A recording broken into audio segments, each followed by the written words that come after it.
Forgive me from the beginning. Good afternoon, ladies and gentlemen, members of the media, our friends, our family, and any gate crashers, if there are any. I want to start by thanking all of y'all from the bottom of my heart for being here today, because today is a very, very big day for all of us. And just to have you here, listening to us, being with us, caring about what we say on stage, really, really means a lot, and I assure you we will not forget this day. I'd also like to thank Penguin and Landmark for hosting this event. Okay, so we all know why we're here, but just in case someone was not paying attention, Alia Bhatt has written her first book.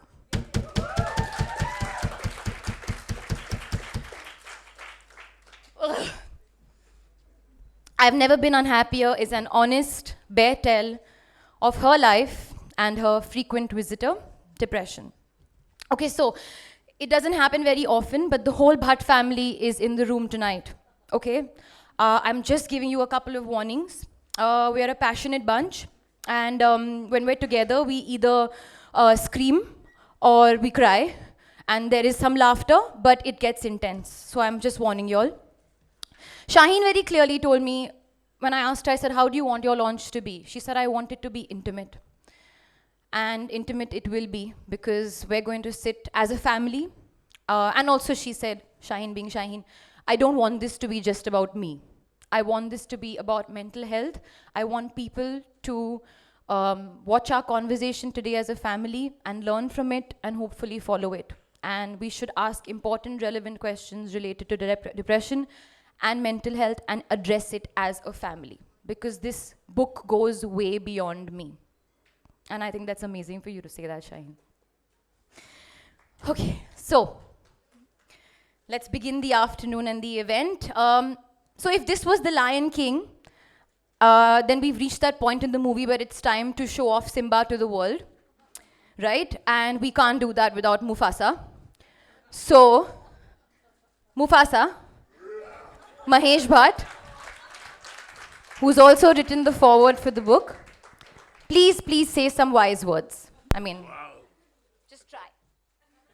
I've come armed with some written thoughts, because I was warned by Shaheen, you can't ramble.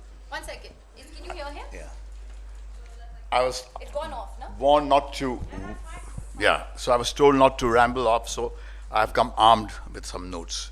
Well, first of all, I think the tone has been set much before the book launch is here, and thank you, Barkha, for doing such a fantastic job.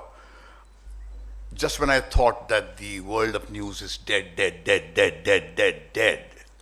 you shocked me, jolted me, and said, no, don't be so cynical. There are people who are still alive and can reach the depths where you live. So thank you very much. There's something deep and pure which comes right from the heart of the earth. It's well water. The word welcome means come to the well. Come to the well. That's the origin of the word welcome. I think this book comes from the deepest part of my child's heart. And she once again taught me that lesson which I learned when I was barely 15, 16. That human suffering is the womb from which, from where all great art, religious movement, political movements originate. Human suffering is the springboard of culture. And I think it is pain that works as the glue. As the politicians try to tear us apart and keep us apart for their self-aggrandizement, it is pain, the heritage of man, that keeps us together. That's why, as we celebrate 550 years of Guru Nanak Sahib, he said, Nanak dukhiya sab sansar. It's pain which is the glue which holds people together. And I think it's that that has brought this gathering here. It is that that has created such a phenomenal response for this book. It's already #1, I'm told. And I think just when we start feeling very dismissive about the times we live in. I think I'm very stunned by the generosity of people. The kind of responses Shaheen got just proves that human beings are very generous. And I was astounded by the kind of phenomenal feedback and the kind of abandon with which they bared their hearts just because of that interview, Barkha, that you did. So there's a world outside in this virtual age when we claim to be so fiercely connected and yet are so alone. There is this screaming evidence that we are just dying to reach out to each other. That's why there's a great share of Iqbal Sahab कि फासला शिद्दते एहसास से कम होता है एक ज़रा हाथ बढ़ा ले तो छू लूँ तुझको बात ज़रा से हाथ बढ़ाने की है and then you see how many hearts you touch. But as I conclude, I can go on and on. I remember that Sufi fakir I met on Mahim Dargah when I was 15. He said to me, Baba, ऊपर वाले से मांग दुआ मांग कि या अल्लाह तकलीफ दे. तो ऐसे ये कौन सी दुआ है? इसे बेटा दर्द जगाता है. अगर दर्द जगाता नहीं तो तू रात को यहाँ पर सिगरेट ढूंढता हुआ यहाँ पर मस्जिद के पास घूमता नहीं होता. So I think it is pain that keeps us awake, and it's pain that made Shaheen put pen to paper. And as the great Dalai Lama said, that it's the human obstacles that bring out the gold from you. And I'm a proud father of 3 daughters and 1 son who was not here, I think. But I learn from my children. My children have taught me. Thank you, Shaheen, for teaching me. Teaching me that you did not let your pain go to waste. Thank you very much. I'm grateful. Thank you.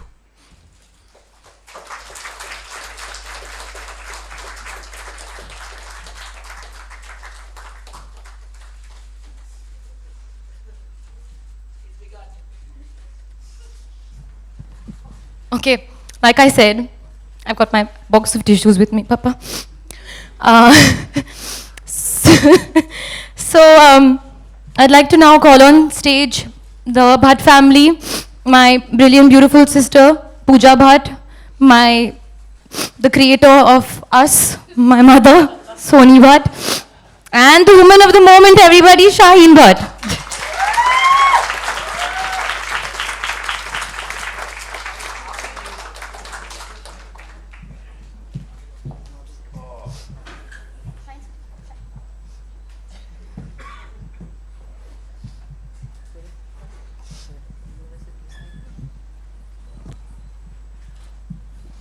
Okay, so what we're going to do is, of course, Shaheen has said a lot about her journey with depression and mental health and all of that through the book, which you guys can pick up in stores online now and read it. But what I find extremely, extremely personal, that she has actually included excerpts from her diary, right since the time she was 13 to now.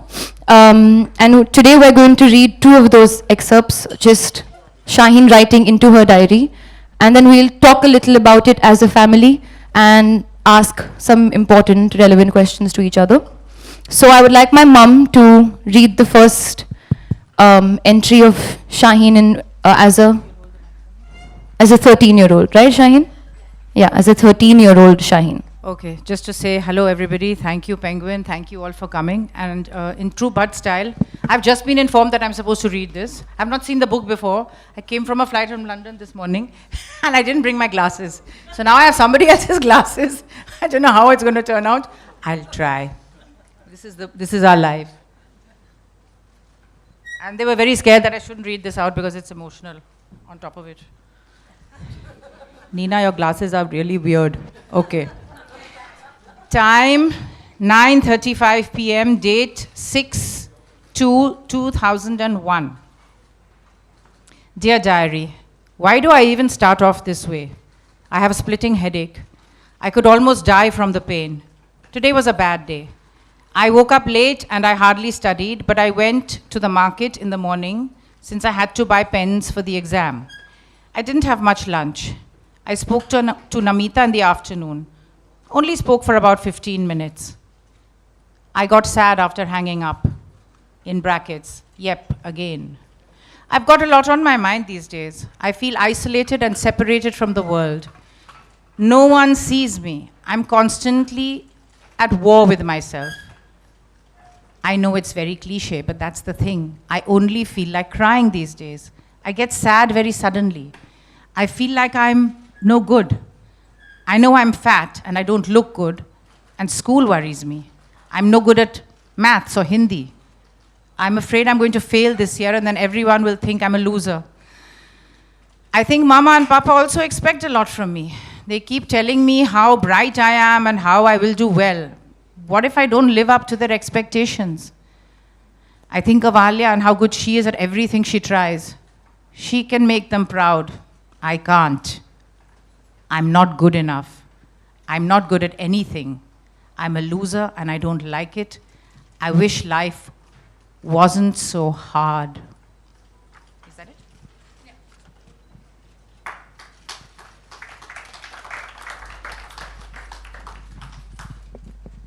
Okay, so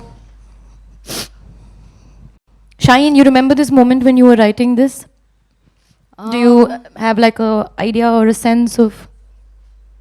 Yeah, kind of. Not exactly, but kind of. It was, obviously, it was during, just before exams. And yeah, I was feeling very inadequate, and I think that's how everything started for me, was just this overwhelming feeling of inadequacy that I had all the time. And I mean, it started as emptiness, which then flowered into this very all-pervasive inadequacy that just never went away, no matter what I did. It shadowed me everywhere, school, home, everything. And I'm guessing this is very early on when you started feeling this way. Yeah. When you mentioned in this diary that you spoke to Namita, who is Shaheen's best friend, who's with us today. Did you mention did you tell Namita how you were feeling on the phone? She was actually the only person I told, weirdly, because I mean, that's the thing, I didn't know what it was at the time. It was just, I'm not feeling, I just cried all the time. So we would literally sit and cry together on the phone. She would sit and listen to me cry for like half an hour, 45 minutes at a time, and just be like, okay, you're done now? Okay, fine, I'll call you later. I have to go for dinner. My mom's yelling.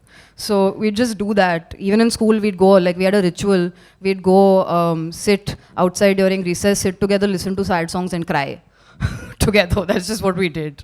So it was just it was a general feeling of just, at that age, feeling very confused and lost and not understanding why I kept feeling like this and not knowing what to do with it. So I have memories of you as when I was younger, the kind of person you were when we were kids, and suddenly something started changing. But I want to ask Mama, when did you notice, do you remember that time where you felt something was different? Did you think that she was just behaving maybe like a brat? Because I remember you used to come back home, used to try to wake her up in the morning and throw water on her face because she would refuse to go to school. And you would think, college or whatever. So that, I mean, as a parent, you're also trying to make sure that your child is not, just being whatever, is like lying to you or something. When did you start noticing that there was some change? I think this is the whole problem with this illness. It is so difficult to catch. You don't know when it starts. You don't know when. I really don't remember any one moment. I remember Shaheen becoming very quiet at around about the time she was about 13, 14, 15, which I assumed is very normal. I was also the same. I also used to cry at the drop of a hat when I was an adolescent. And any mother will think, okay, now it's adolescent, it's hormones. I used to tell her also, you feel emotional, whatever. But I don't remember that part. I remember much later than that, when she started having trouble getting out of bed in the morning. And that was actually due to the fact that she was not able to sleep in the night. So insomnia is one of the biggest I would say signs that something is very, very wrong. And when you have chronic insomnia and you literally don't sleep the whole night. I didn't even know this. I didn't know anything because Shaheen did not tell me.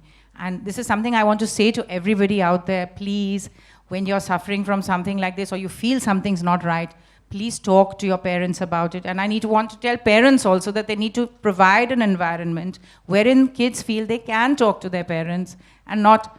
I don't think we provided an environment where you felt you couldn't, but you still didn't. You know, that is the strange thing. So I didn't know for a long time. But I think when I finally started realizing something was not right, was when she actually came and told me. But before that, I had already told her, I said, Shaheen, if there's anything wrong and you think you need to go and see somebody, I will take you to somebody. But because I know my daughter, I know how stubborn she is. If I had said, come with me and I'm taking you tomorrow, she wouldn't have come. Or it would have been very difficult and she would have resisted everything. So I knew it had to come from her. So I said, when you're ready, I will take you to see somebody. Just tell me that. Okay, one second. I just want And to. it took 1 year. It took her 1 year to come to me. I want to come back to the point you just said that she resisted. Shaheen, would you say out there for anybody who's watching this or who'll read whatever is written from today's event that it's normal to feel resistance to talk to people and to go out and get help? Like if somebody says, I think something's wrong with you, should we go talk to somebody? Do you feel like the resistance is a very normal, natural feeling? Yeah, absolutely. Because I mean, first you have to accept that you feel like there's something wrong that you need to get help for, which initially I knew something was wrong, but I was very adamant that I figure out how to fix it myself because I thought it would make me, I thought I was a very self-aware, intelligent, well-read person who, like, what does it mean that I can't figure my own shit out? I should be able to, I should be able to figure this out by myself. And so, yeah, I resisted also. I didn't like the idea of going to a therapist. I didn't like the idea of meeting a therapist. Why? Because I was young and at that age, I honestly thought it meant that I'm crazy. I thought it meant that, okay, she's something wrong with her. She can't figure out her own brain. She need to go talk to somebody. Finally, when I realized it was completely out of my control, that's when I went and spoke to mom and I was like, listen, I whatever I'm doing is not working. I can't fix it. This is not happening. So I need to see someone. Papa, you've mentioned time and again when we've had conversations that you've kind of felt maybe you've been depressed all your life and you just never knew about it. You feel a sense of like a melancholic feeling. When you've read Shaheen's book, you heard her speak about, the way she feels. Do you relate to it? And in what way do you relate to it? I think when Shaheen, in 2007, when UG Krishnamurti was dying and I came back for the first time before I went back, I read out to her a very intense piece of what I felt with him because I was certain that he was going away. And he was the very breath of my existence and the bedrock on which the edifice called Maheshbhat stood. And I remember at midnight after I came back and I read out to her the piece because I wanted to exhale. And she was hardly 18 or 19 and I read out to her and I could see that she inhaled me and she absorbed me and then she said to me, Daddy, your life is over. Because people spend a lifetime wanting to touch the peaks of the emotions that you have felt. And they don't come anywhere close to it. And she comforted me, but after she comforted me, I put my head to rest. It hit me that the very fact that she could understand meant that there was a landscape where she lived, that there was a quotient of pain that she had a reference point to. And she was just a child. That's when I felt that, like what I've written in the foreword, that it was Nietzsche who said that when somebody would not understand him, he would say, it's fine. It would only upset his intellectual vanity.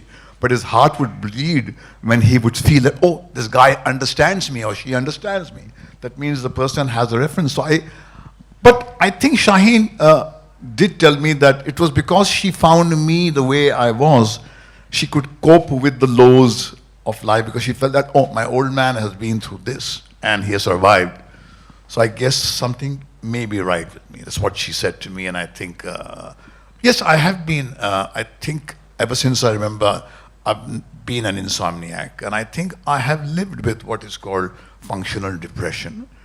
My alcohol abuse, my substance abuse was a part of self-medication. till she cured me when she was born. And I think my children have inherited it. If I think Pooja hit the bottle at a stage of life, and it was because maybe she has that predisposition towards that depressed gene. And I think, yes, it's a biochemical disorder which is genetically passed on. And I think what is very important to say is that today, I sit down here, my heart goes back to 40 years ago when Parveen Babi spiraled into the abyss of madness, and there was ignorance about that thing called mental disorder. It was something that nobody would talk. I can never imagine that here in the entertainment world you'll be sitting down and talking so candidly about something called the mood disorder, which is a biochemical disorder. So the larger issue I think we were discussing, Shaheen and me, is to use this platform to raise a larger issue that is psychiatry the way out, or it's a biochemical disorder that needs to be treated biologically. And I think the doctors need to come out clean, and I think people like Barkha must take up this job to crusade for this, that it's a biochemical disorder, it's an organism which is got a way of functioning, and with that organism you want to fit the child into this brutal sick world, and because he or she cannot fit in, you send them to the psychiatrist and want to fix them. So these are larger issues that the book has raised. Okay. We're now going to read the next excerpt. I hope I'm saying that correctly, because I earlier called it expert. Excerpt, right? You know, when these very, very intelligent Bhartan and I come and sit and speak. Anyway, this is a journal entry of this year, 2019. I'm not going to mention the age because Shaheen will kill me. But I wanted to read this out because I feel like it's very important to see how the words have changed as a 13-year-old Shaheen and as a Shaheen of this year, but the feeling stays. So this is 2nd of March, 2019. It's my birthday month. I'm coming undone. Slowly but surely, I'm coming undone. From the inside out, it's eating away at all that I am. It's turning my insides to mush. It's obscuring everything. I don't fit anywhere. I'm unstuck, untethered, adrift. Everything hurts. Everything still hurts. It was supposed to be better by now. Why does rock bottom go further down each time? Why does the worst always get worse? How am I here, no better off than I was at 13? I'm stupid, I'm worthless, I'm laughable, I'm empty, I'm useless, I'm a burden. I'm a waste of space, I'm unlovable, I'm selfish, I'm awful. I should not exist. Just some thoughts. This is where they all say it started. But she seemed fine, they all say. I don't know why I'm here anymore. I don't see the message. What am I missing? This makes less sense every day, every moment.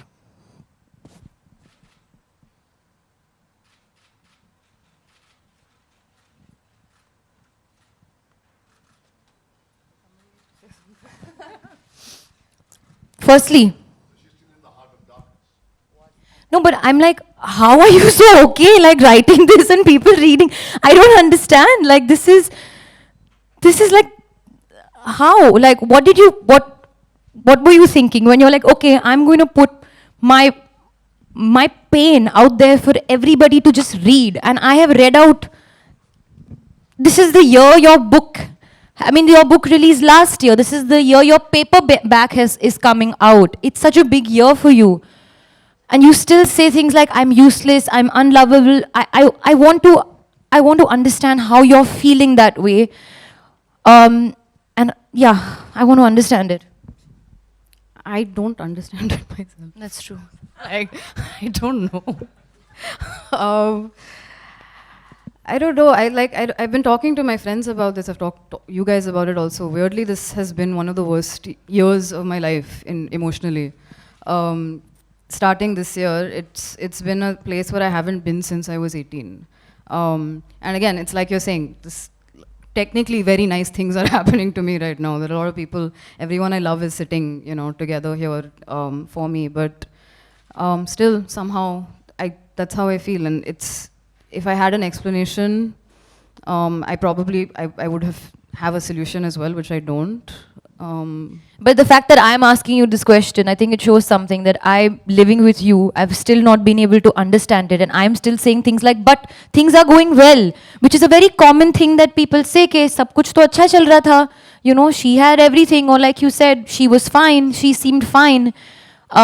So what you're trying to say, Shaheen, is that when you feel that way, there's no understanding. It's just the feeling takes over everything that's happening. I don't have a reason. I don't have a concrete reason for why I'm feeling this way. It's not like something happened. Somebody Exactly. said something to me yesterday, which is why I feel like this. I have psychological triggers now because it's been 20 years of doing this on and off. But I don't have something that happens to me on a single day which will plunge me into 3 months of feeling like this. I wake up and the weather is bad. And that's why I went to Pooja's house last week because I was like, I need to vent, I need to talk to somebody. And it's not even like I want to talk to you about everything. I was just telling her I'm feeling insecure, I'm feeling crappy, and I want to be able to say it. I'm done not saying it out loud because I feel like everyone's insecure and now nobody's saying it. And I'm feeling like there's something wrong with me because am I the only insecure person here? Everyone is, and I want to say it. So I was going to come to Pooja actually. Pooja, you have always been extremely honest, vocal person about everything you feel. We all know if you feel something, you will say it. Like the way Shaheen has so brutally and so honestly said, and she just put it out there for everyone bare so they can just see it. You've had similar experiences in your life where you felt a certain way. Do you have the ability to also put it out there so bluntly to yourself and to the world? Well, I think that it's a genetic flaw that we've inherited from our father, is that, you just say things as they are, not the way people expect you to say them. And I think the reason that you're so successful, my love, is because you have not inherited that exactly like me and Shaheen have, and you are able to separate the two. Because too much truth does not go down well in Bollywood. And we are living in a fake world full of appearances where people don't want you to say, I'm not okay. It's all surface. They don't give a damn whether you are a cocaine addict, whether you have an alcohol problem, whether you're taking sleeping pills. As long as you look okay and you show up and your waist size is a certain, circumference, it's all good because nobody cares what's happening on the inside. But I just want to go back to the day when my mother woke me up one afternoon and said, wake up, Pooja, you have a sister. And it was the 28th of November, and my father called her from the hospital when Soni gave birth to you. And it was a moment that I won't forget. And people might look at us and say that, oh, you guys are a very dysfunctional family, but I can assure you, our dysfunctionality is far more functional than most of your functionality. And I do know that this is one girl who, to be able to say that I'm not okay, it's such a relief. And I remember you giving me this lesson when I was very young, and I was coming back from Goa, from a rave, and it was New Year's Eve, and everybody was feeling great revelry, and I was feeling damn low in the middle of all of that. And I called him, and I said that, I'm feeling almost suicidal. I just want to walk into the ocean and never come back. What will be lost to mankind? So he said, if you can say that, that means you're not going to do it. And then he said, do you remember Humpty Dumpty sat on the wall, Humpty Dumpty had a great fall? I said, yes. So he says, Pooja, then Humpty Dumpty falls down, and then it's up to the king's horses and the king's men to put Humpty Dumpty back together again. It's not your problem, fall apart. So that's all I've continued to do all my life, is fall apart, and then pick up the pieces, and then fall apart, and pick up the pieces, and then strangely you get more solid. And I think the Japanese have a term for this, is when a piece of porcelain or something beautiful breaks, they actually fill the cracks with gold because they celebrate that brokenness. And I think that if we can, all of my father's greatest work has been stuff that's come out of his brokenness, supposedly. Whether it's Zakham, whether it's Taste of Life, whether it was Arth, anything, Saransh, never came from comfortable places.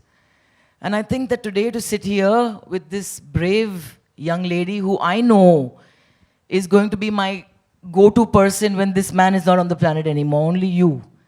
Because she's the only one who gives me that strength, is because she is one person who I can look at and say, you know what, Shaheen, pardon my French, I'm feeling fucked right now. And she said, it's okay, it's all good, it's all good, because I feel the same. So it's good, and I've rambled. But yeah, I think that whether it was the spiral into alcoholism and melancholy is one of my greatest friends. I don't try to run from that. I think happiness is overrated. I think people bullshit all the time. They're miserable inside. So when I'm miserable, I just say I am, and the feeling goes away. So just say it loud. Internal bleeding is more dangerous. Even joy becomes a burden when you can't laugh.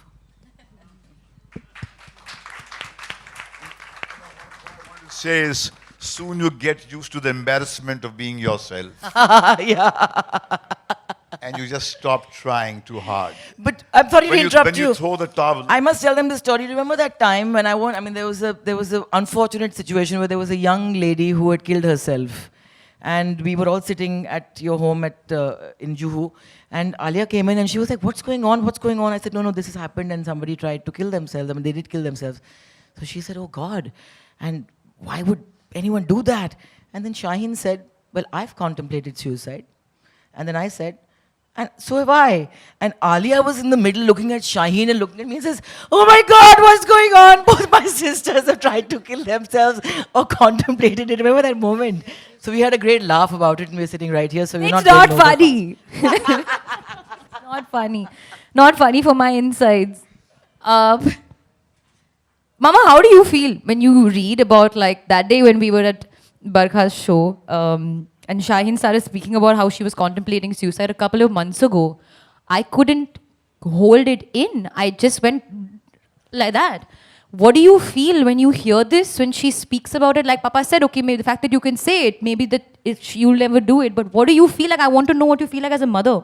Well, obviously, terrified. I mean, if my daughter comes to me and says, I have tried this, and she came and told me many, many years later, so when she actually did try whatever she tried, I was completely unaware.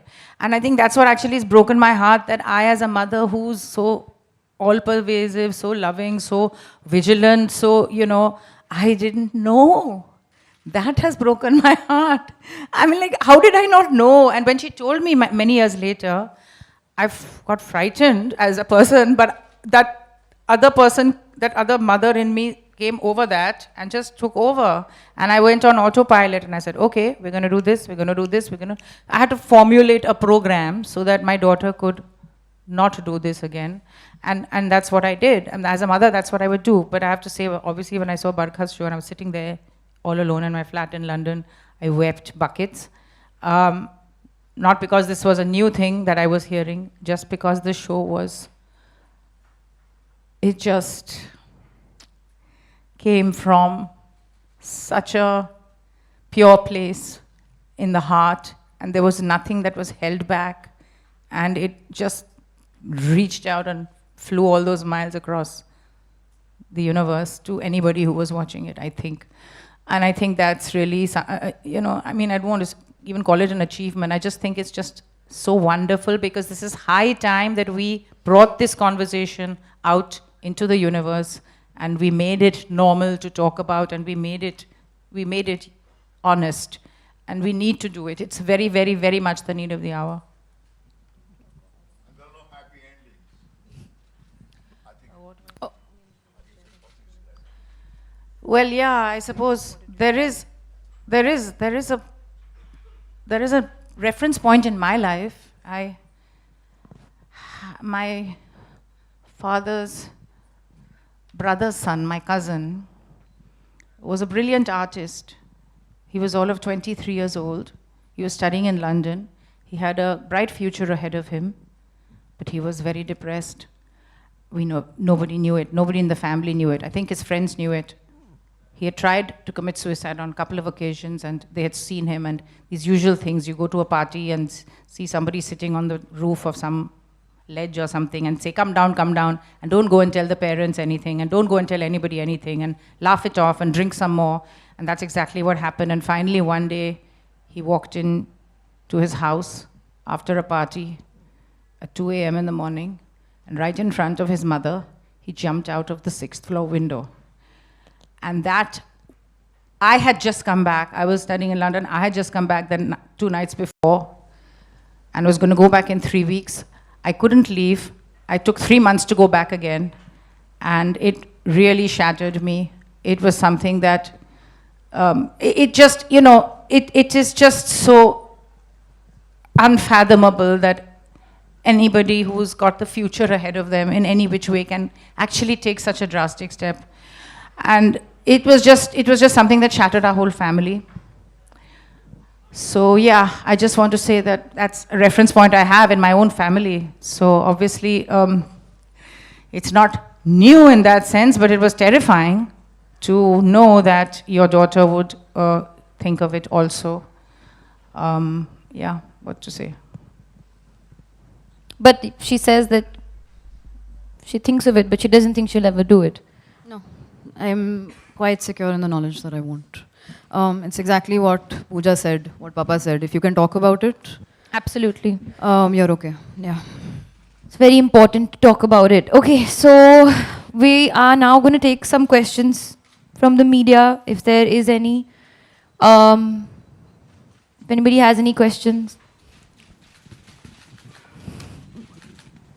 Nobody wants to ask a question?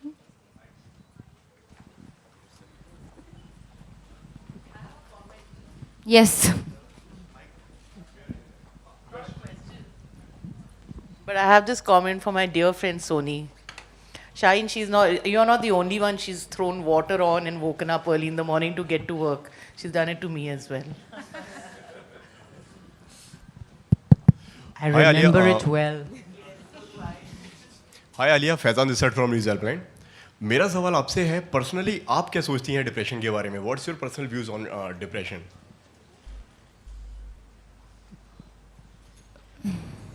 आप please book पढ़िए. मेरे personal views सिर्फ मेरी बहन के ज़रिए है, और मैं बस यही कहना चाहूँगी कि even as a sister who's like, जैसे मैंने पहले भी कहा था, who's lived with Shaheen for 26 years, मैं भी अभी समझी हूँ what she feels.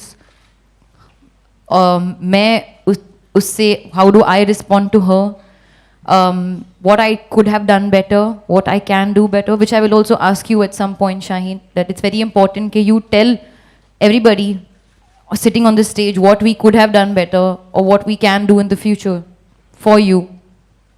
But this book is for everyone. People who know people who are depressed, people who have been depressed, people who have never been depressed. It's for everyone, and you will understand a lot. Please, so aap book padhiye. Okay. I think the most important thing that you can do, correct me if I'm wrong, is that never ask somebody why they are depressed. Why? You have everything. There's a fallacy that ये तो बहुत ही rice लोगों की बीमारी है, कि you have the luxury of being depressed. Not true. So Not that is true at something all. that misconception needs to be erased generally. In fact, It's not- Shaheen was it's not a telling me luxury. that India is the I have most. a very important point to make. India is the most- I think what is very important from Shaheen's book is she doesn't it's not a happy ending. There's no happy ending. She says, I still go to the throes of depression. And just 6 months back, she had this kind of very dark space where she went to. So I would say that first of all, let us as a society be brave enough to say we don't have answers. Neither do the medical practitioners have the answers. I think the National Institute of Mental Health needs to be asked a question. Is it a psychobiological problem? So then stop this nonsense of psychiatry and healing through words. I have a headache, you can't cure me by talking to me. If diabetes is a biological problem, you need a physical intervention. So I'm asking, I don't know. She's decorous enough to say, I'm 71, she's 30. We don't know. It's not an academic book. It's a journey of a woman who is writing about those harrowing days. And she says, this is what I went through. Maybe you have gone through the whole thing. I don't have answers. I have coped with it, and I'm certain that if she has coped with it, even you will. So I think as a society, let us sit down, जैसे कि भैया घर वाले बैठते हैं और बिरादरी में बैठते हैं कि भैया कि हमको ऐसा महसूस हुआ क्या इसका, तो बोलता बेटा ये ट्राई कर ले शायद ये काम आ जाए. So according to me, my answer is that Shaheen, you get used to being in the company of yourself. No, but I think what's important, Papa, which is exactly what my sister said, that I want to show us sitting together as a family, talking about it. This whole thing, कि अरे इसके बारे में बात मत करो. It'll go away, it'll go away. Put it in your mind. That's something that she was very clear. I want people to feel like it's okay to talk about it and it's important to talk about it. So that's why we are doing this. We are not, we can sit this, have this conversation at home as well, and we've all had it in our individual capacity. Which is why most people need to go out there for help, because they do not have real conversations on their own dining tables with their very own. You cannot share with your mother and your father what you should be sharing, and you go to your neighbor's house, then there's a failure in parenting somewhere. I'm just glad that I have born to people and I have a family where I can come home and I can kind of bare my soul, good, bad or ugly, and that has kept me going. So I think that's what we need to be, is listen to each other more. Don't have these expectations of each other and then say that, you know what, just brush it under the carpet, it's going to go away, go take a pill, it's going to go away. No, we're living in a sick society to begin with. It's not a pleasant world to live in right now. You can't be happy with the way things are. If you are, you're brain dead. And Shaheen has always been somebody, from the time she was a child, she looked at life very intensely. She always kind of heard more, she saw more. The frivolity of life was not what appeased her. So if she feels this way, it's because there's something wrong with the world also. And you can't fix it. Which is why I used to drink. Because you can't fix the world, you try to numb yourself. So the thing is that I feel that somewhere we need to talk more, we need to share more, we need to judge less. That's very important. And also, I just feel that, just to add to what Pooja is saying, that sometimes you might have the best parents in the world, but they won't be able to help you. They will be helpless because you say this, I feel this, and you just don't know what to do. You don't know how to help someone. Hence, you do need a trained person to guide you through a certain way of tackling this. Am I right, Shaheen? No, absolutely. But also that's the thing. I think this is what I've said in the book as well. We're kind of in the middle ages of psychiatric medicine and just our understanding of the human mind. We don't know where human consciousness comes from. We don't know why we think the way we think, why we are walking, talking, breathing people the way we are. And as a result of that, psychiatric science is also kind of in its very early days. We're very far along from what we were a few years ago, 20 years ago, but we're still figuring it out. Even therapy, going to a psychiatrist, it's like being detectives as well as being doctors, because they have to figure out there's so many different reasons, biological reasons that one could feel this way. It then becomes psychological. So I think it's one of those things you need to do it in conjunction with somebody who you feel can help you and guide you, like anything else, really. Okay, we have some time for two more questions. Kanchi. Kanchi. It's for Shaheen. So there are people who, for the lack of a better word, were not strong enough to cope with their depression. So for people who've been in their life, they look behind and they wonder what they could have done differently. And I know Alia struggles with that too, with you. Like, do you leave a person, or do you tread lightly? Are you meant to be intrusive? You don't know the right way. Is there... there's obviously not a blueprint, but is there something that you know for sure that people in your life can do, can't do, should do, for other people who have people in their lives who are going through depression, or people in their lives who have gone through depression and they don't know what they've done wrong? Unfortunately, there is no one right answer, because everybody is different. And it's also everybody is different on a day-to-day basis. There are days I desperately want someone to talk to. There are days, if somebody asks me a question, it makes me feel worse. Having to answer, how are you feeling, makes me feel worse. There are, it just varies from day to day, but I mean, this is something that I said earlier also. I think what really helps is to have someone to talk to who can contain what you have to say, who can tolerate what you have to say. I'm very lucky I have friends that encourage me to talk to them, and their responses are always that of being able to contain what I have to say. they don't get overly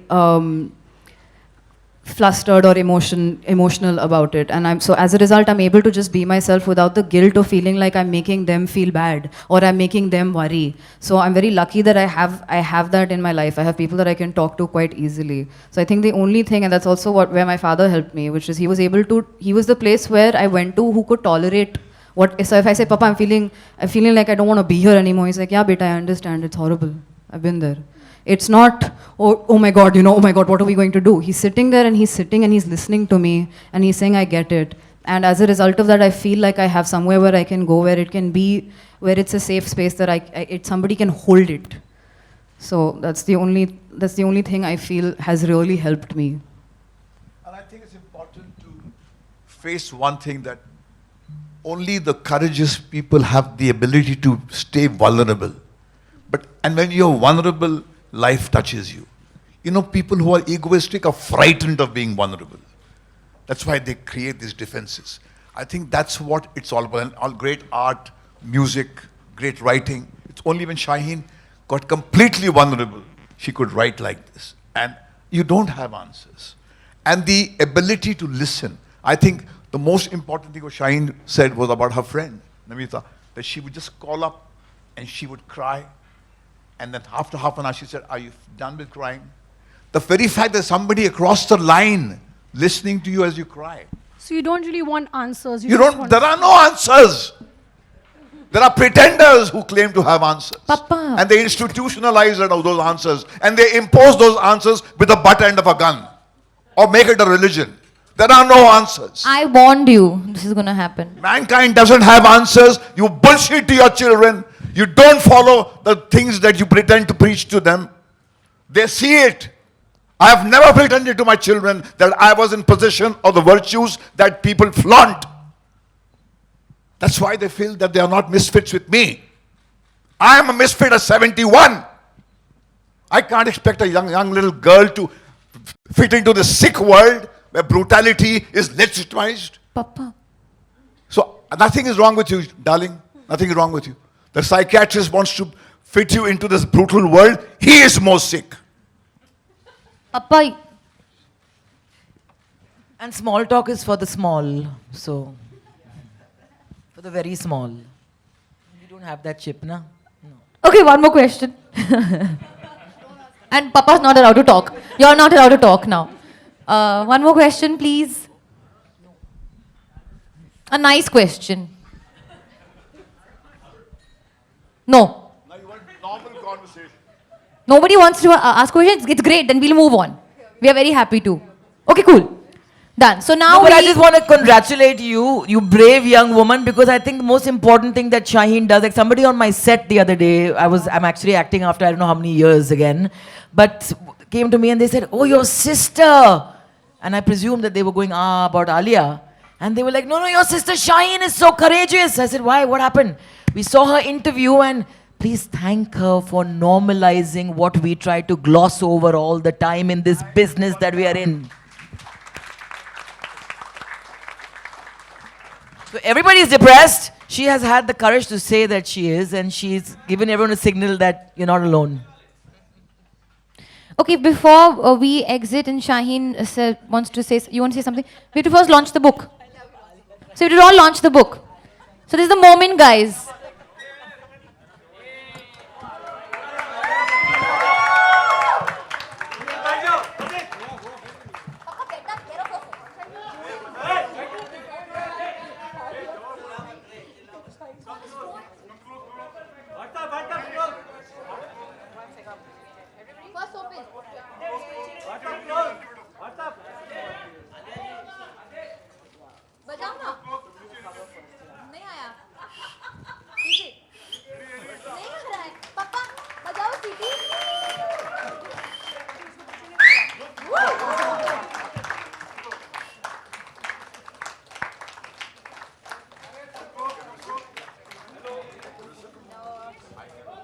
Can we also have the Penguin team on stage, please?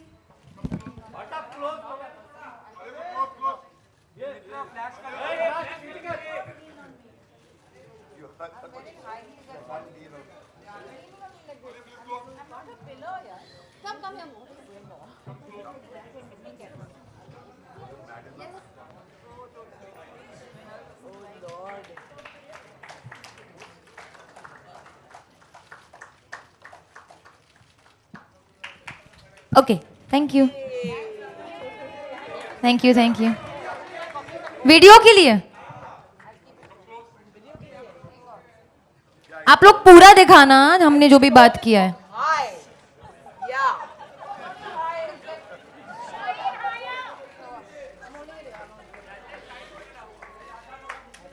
Thank you. Shaheen would like to say a few words. Papa? No, you can sit. I just want to thank everybody. I want to thank Landmark for hosting this lovely event. I want to thank everyone from Penguin. Gurveen, Devangana, Preeti, thank you so much for everything. And literally every single person in this room right now is someone that I deeply care about, which is why you're here. Thank you for coming and not making this horribly uncomfortable for me. Thank you. Thank you, thank you.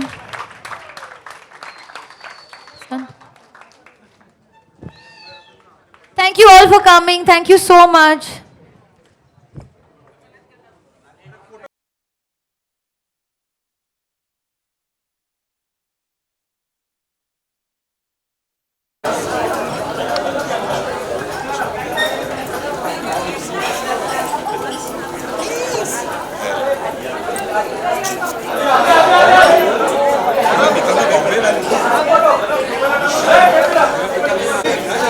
ये भाई flash खाली करना मित्र.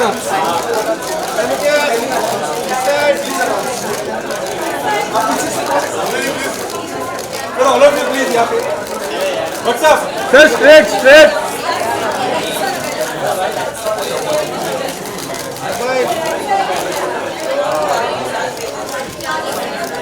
Okay, guys.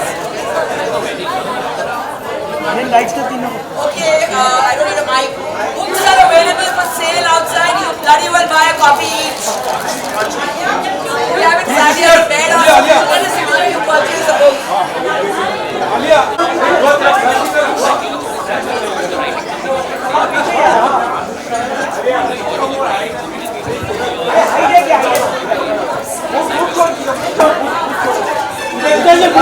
Now we have two guys from Shaheen and Alia.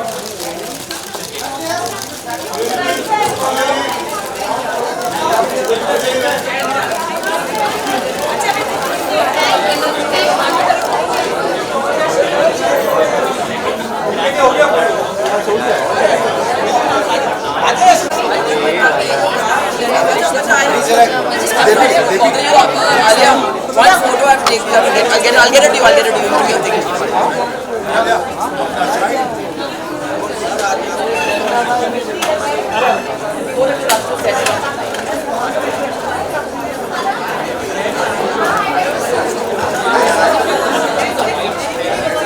ये mobile.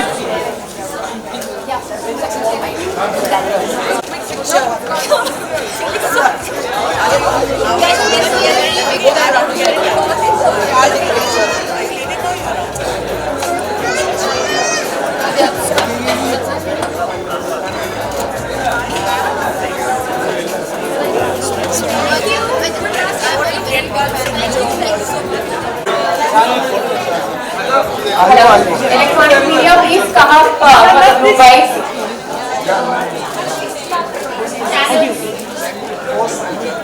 And for book signing as well.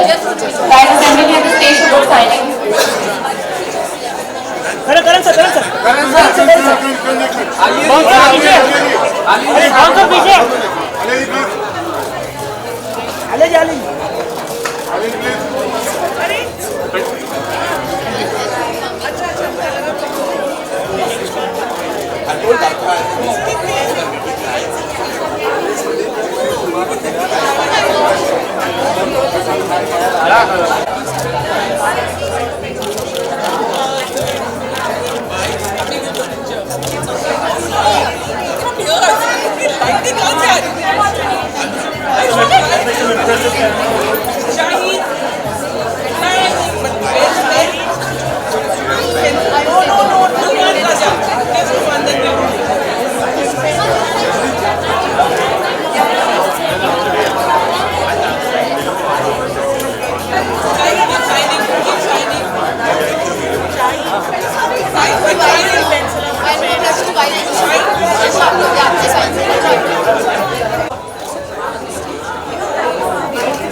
पहली बार ऐसे कर